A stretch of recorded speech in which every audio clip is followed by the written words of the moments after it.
दोस्तों नमस्कार। Daily current affairs के वीडियो में आपका स्वागत है। आज के इस वीडियो में हम लोग 16 जुलाई 2020 के करंट अफेयर्स को देखेंगे न्यूज़ में क्या कुछ सवाल आपके परीक्षा उपयोगी बन सकते हैं।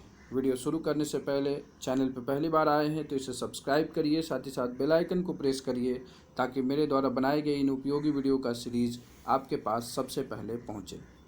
चलिए देखते हैं आज के वीडियो का पहला सवाल। उससे पहले वीडियो को अंत तक देखिएगा। वीडियो के अंत में आपके लिए सवाल भी रखा गया है। पहला सवाल है, हाल ही में किस देश ने दुनिया की सबसे सस्ती कोविड-19 किट जिसका नाम कोरोश्योर है लॉन्च की है? क्या ये रूस है, चीन है, भारत है या अमेरिका है? सही उत्तर है दोस्तों, भारत ने अभी इसे लॉन्च किया है, कोरोश्योर लॉन्च किट। आइए इसके बारे में कुछ तथ्य देखते हैं। यह है कि केंद्रीय मानव संसाधन विकास मंत्री कौन है? रमेश पोखरियाल निशंक। उन्होंने दुनिया की सबसे सस्ती कोविड-19 किट लॉन्च की। किट को आईआईटी दिल्ली द्वारा विकसित किया गया है।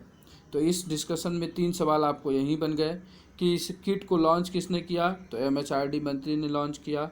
और बनाया किसे? आईआईटी दिल्ली ने। जो ये कोरोश्योर नामक परीक्षण को दुनिया की सबसे सस्ती आरटी-पीसीआर जो कि कोरोना टेस्ट की पद्धति है, कोविड-19 डायग्नोस्टिक किट के रूप में क्या किया गया है? बिल किया गया है।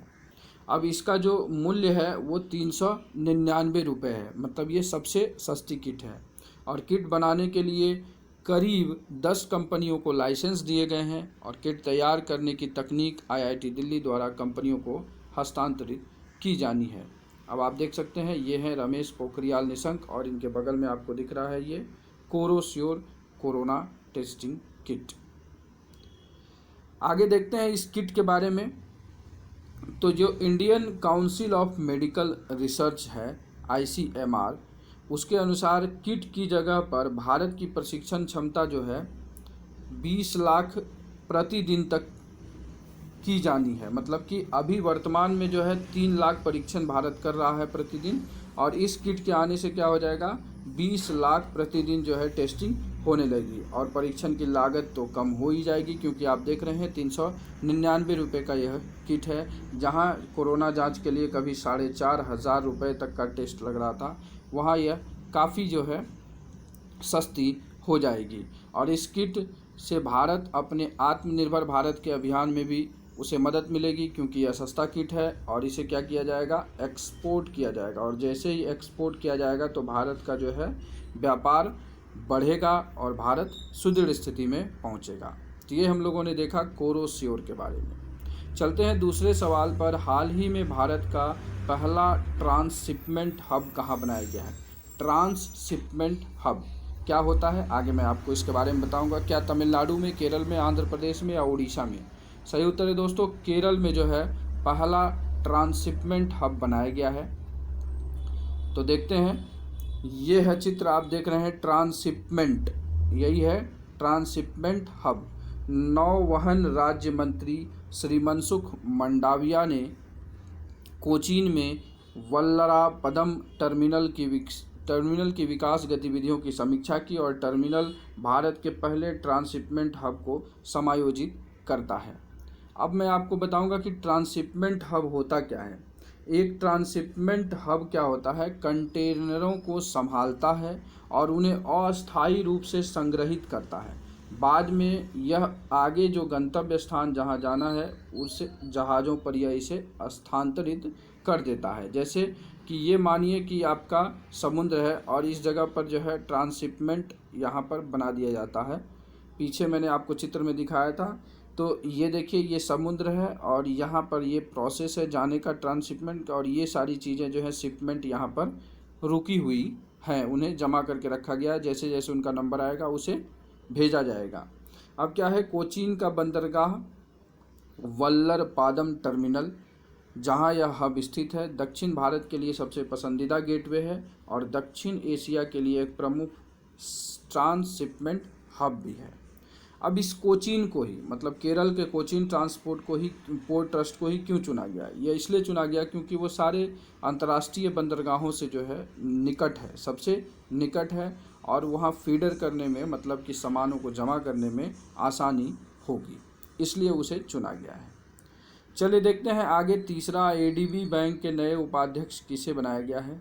अभी एडीबी बैंक के अध्यक्ष को भी बदल दिया गया, पहले के बी कामत थे, उनके जगह पर नए बने, और उपाध्यक्ष को भी बदल दिया गया है। तो उपाध्यक्ष किसे बनाया गया है, जितेंद्र अवस्थी, सरीमन कोज, या अशोक लवासा, या बजेंद्र नवनीत को। तो इसका सही उत्तर है दोस्तों, अशोक लवासा को जो है अभी क्या बना दिया गया है, एडीबी बैंक का उपाध्यक्ष बना दिया गया है। अशोक लवासा कौन थे, अशोक लवासा हैं 1980 बैच के सेवानिवृत्त आईएएस अधिकारी हैं। अभी वो चुनाव आयुक्त के पद पर तैनात थे और उन्हें मुख्य चुनाव आयुक्त भी बनाने के कतार में थे, लेकिन उसी बीच इन्हें जो है सार्वजनिक निजी भागीदारी में निजी क्षेत्र के संचालन के लिए एडीबी का उपाध्यक्ष नियुक्त कर दिया गया। अब हम कुछ देखते हैं एडीबी के बारे में। एडीबी हो गया एशियन डेवलपमेंट बैंक, फाउंड किया गया इसे 19 दिसंबर 1966 को। प्रेसिडेंट अभी हैं मासांगसुंगू आसाकावा, और इसका हेडक्वार्टर जो है फिलीपींस मनीला फिलीपींस में है।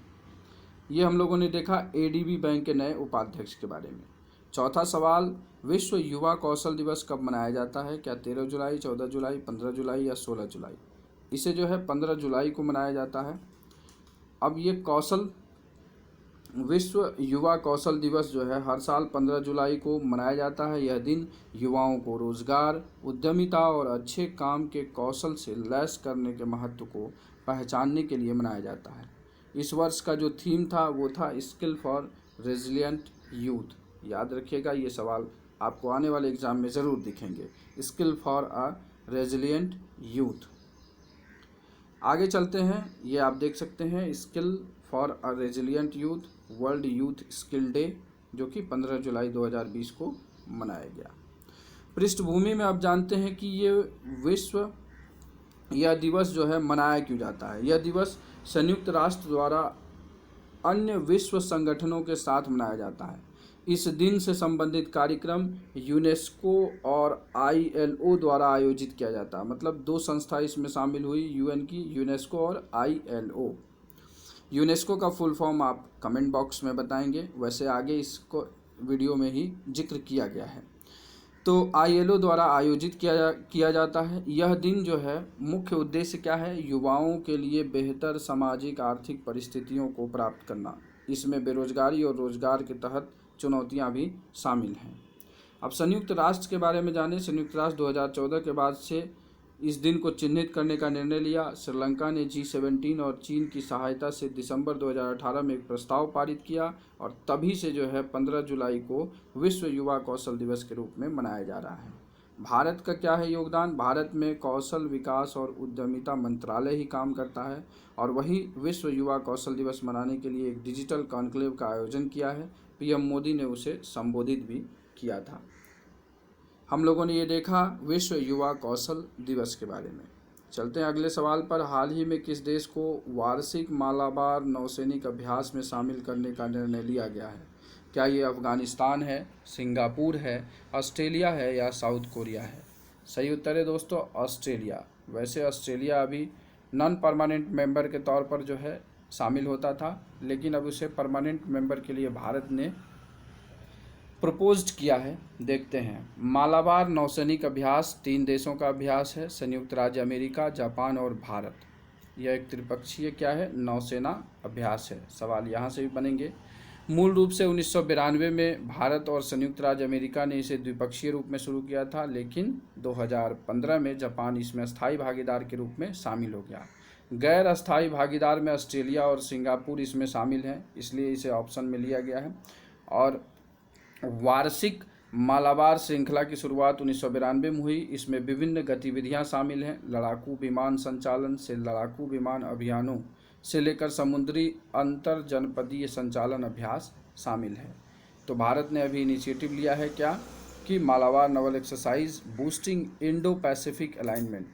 ठीक है, एशिया प्रशांत का जो अलाइनमेंट है उसे बूस्ट करने के लिए अभी Australia going to participate in 2020। Australia को जो है 2020 में पार्टिसिपेट करने के लिए कहा गया है। आइए देखते हैं छठा सवाल। हाल ही में इफ़ इट ब्लीड्स नामक पुस्तक किसने लिखी। क्या स्टीफन किंग ने, रस्किन बॉन्ड ने, मलाला यूसुफजई ने या उर्जित पटेल ने। सही उत्तर है दोस्तों स्टीफन किंग ने यह बुक लिखी है।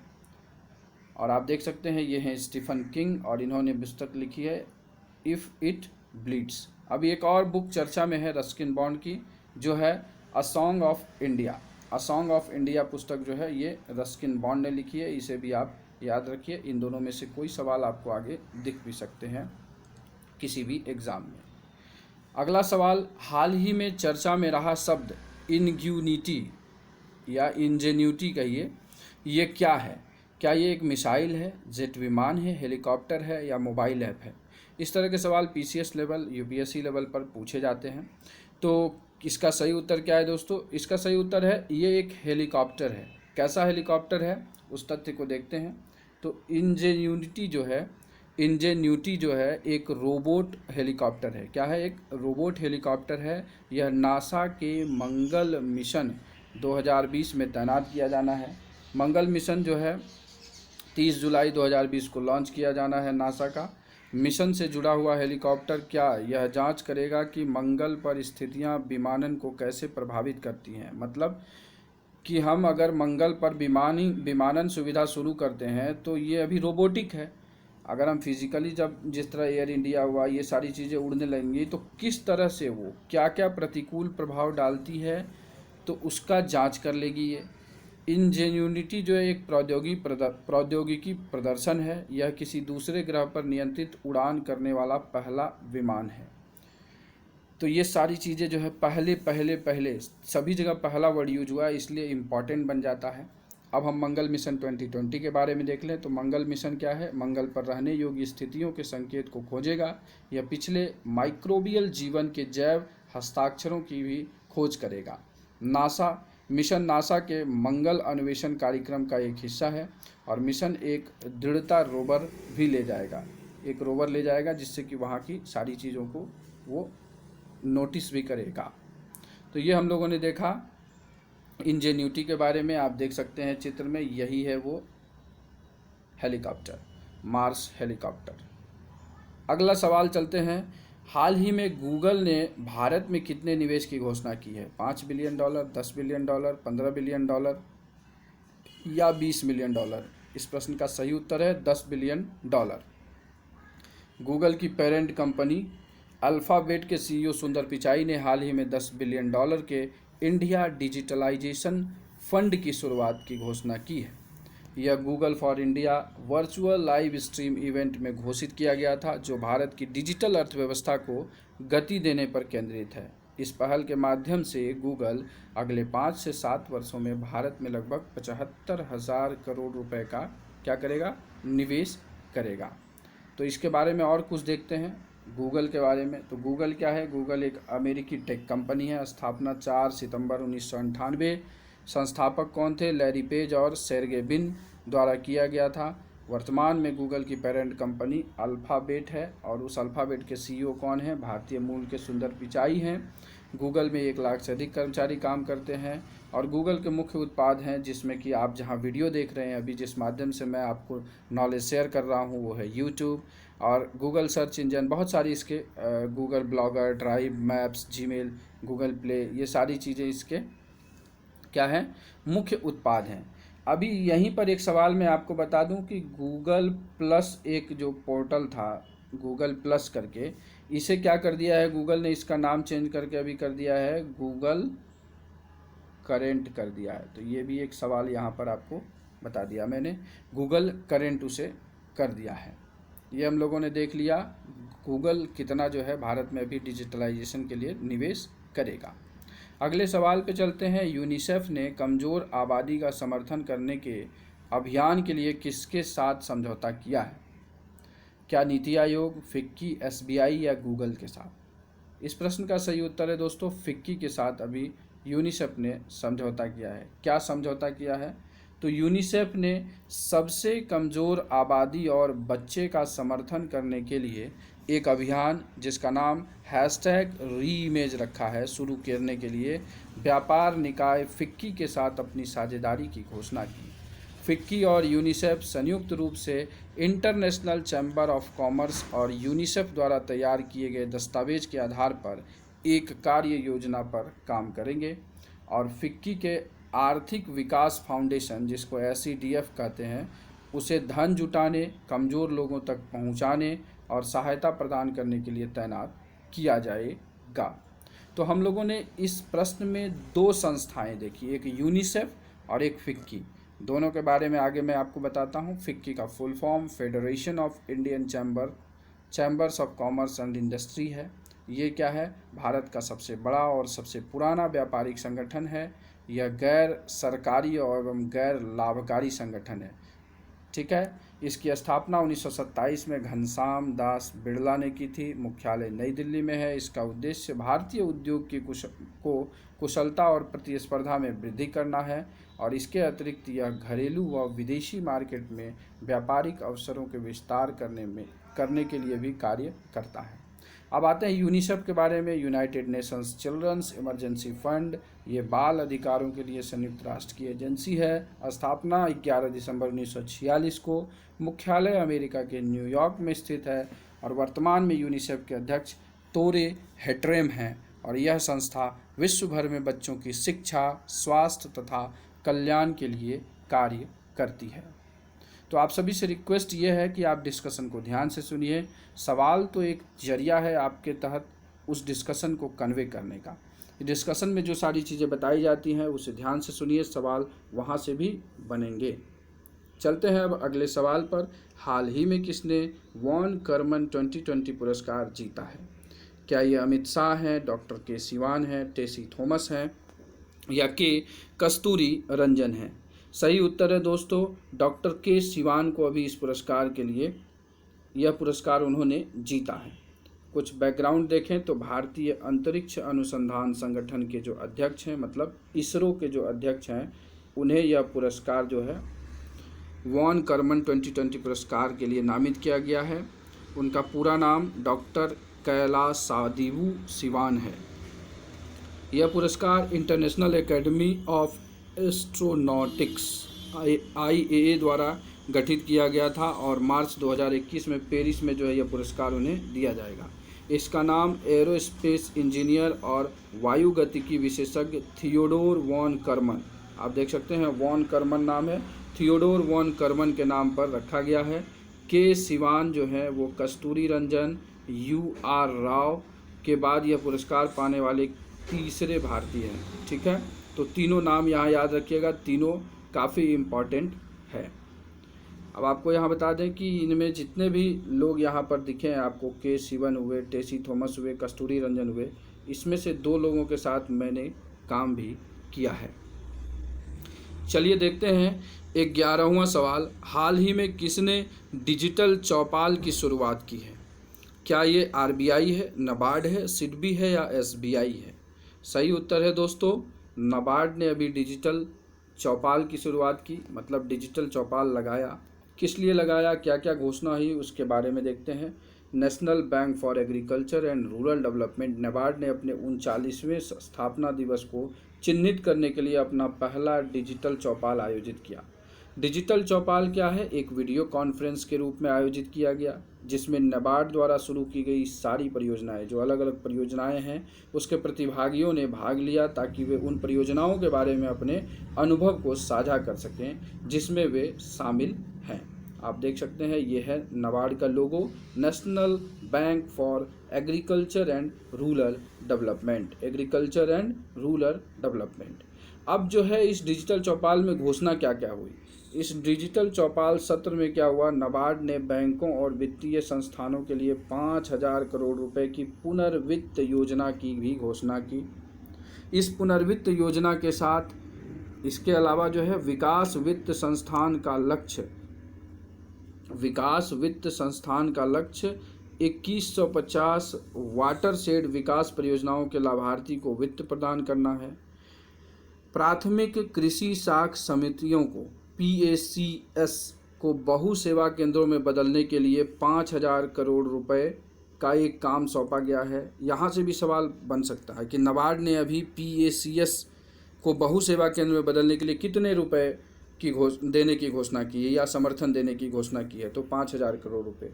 और सहायता की यह रियायती लाइन जो है 2020-21 से 2022-23 3 वर्षों की अवधि के लिए उपलब्ध होगी। नाबार्ड वित्त वर्ष 2021 में 5,000 PACS को PACS का फुल फॉर्म क्या हुआ? प्राथमिक कृषि साख समिति, प्राइमरी एग्रीकल्चर क्रेडिट सोसाइटी को अपग्रेड करने की योजना बनाई है। इसके बाद वित्त वर्ष 2022 में 15,000 PACs और 2023 में 15,000 PACs को शामिल किया जाएगा। तो यहाँ 5,000 करोड़ दिया है अभी, कितना के लिए? 5,000 PACs को अपग्रेड करने की योजना बनाई है। इसी तरह से 2022 में फिर 15,000, 23 में भी 15,000, मतलब त्रिवर्षीय योजना लेकर के नाबार्ड अभी चल रही है। तो ये हम लोगों ने डिजिटल चौपाल नाबार्ड के बारे में देखा।